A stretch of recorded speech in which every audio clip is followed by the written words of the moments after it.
as to why you would be reasoning like an unbeliever. I mean, how does one reason like an unbeliever?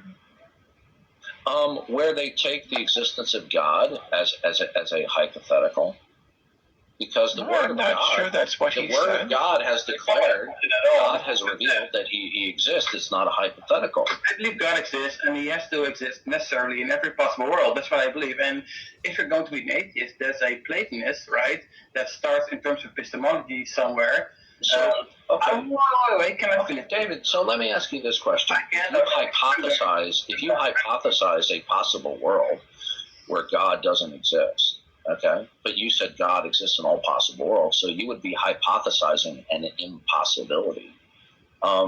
In that possible world, which you think is impossible, how would an atheist be able to ascertain that anything is the case, given that that is not even a possibility? So, do you hypothesize a possible world where the law of logic do not hold in all possible worlds? I mean, your reasoning is very schizophrenic today. You're flip-flopping in between the Christian worldview and the non-Christian worldview, and I don't understand why.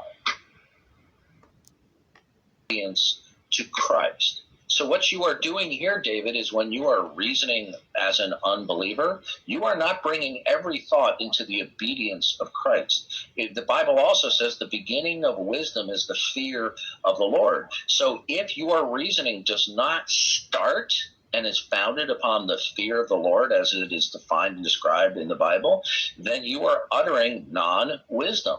And you are not bringing every thought into captivity, into the obedience of Christ, as we are commanded. So your reasoning today is flat-out disobedience to the Word of God. Can I respond and defend myself? Okay, so this propositional knowledge, that has nothing to do with intuiting the logic. Like this. So why should I comport myself to somebody else's intuitions or hunches? Why, David?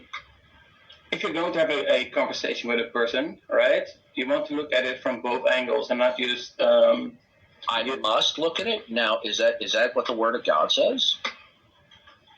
I'm officially done with this discussion. Have a nice day. Are you? Well, I guess you're embarrassed that you're now stipulating that I must do something that is a contradiction to what God commands. We are commanded not to think like unbelievers.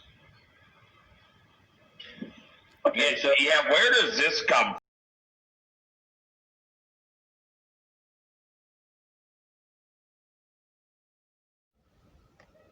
Morality exists. Not the Bible is true. No, you're missing the point. Okay. Stay to the actual facts and stop talking about what I'm missing and what I'm getting. Okay. So I'm trying to clarify for you.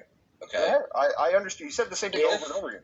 If the Christian God exists, then necessarily I will know some things.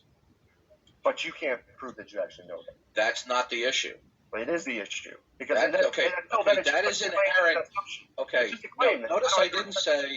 Notice I did not say since the Christian God exists. I said if the Christian God exists, then I will necessarily know things.